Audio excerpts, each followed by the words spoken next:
Okay, so right now we are going to look at pericardium and heart sounds. So pericardium is innervated by phrenic nerve, and phrenic nerve innervates pericardium. Now let's suppose this is right side of the heart and this is left side of the heart. So these are right atria and these are right ventricle, and between right atrium and right ventricle there is tricuspid valve, and while between left atrium and left ventricle there is bicuspid or mitral valve, and from here arises pulmonary valve, which is at second intercostal level, and aortic valve is at the left side of the heart from which aorta arises. So in this way.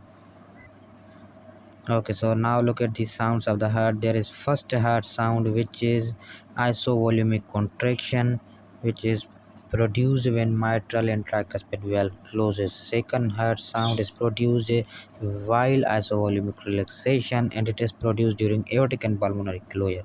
Third heart sound is in rapid ventricular filling, and fourth heart sound is abnormal, which is heard in aortic click or aortic systole. So these are the heart sounds in which we hear, and S1 second heart sound, third and fourth heart sound, while splitting is heard in second heart sound.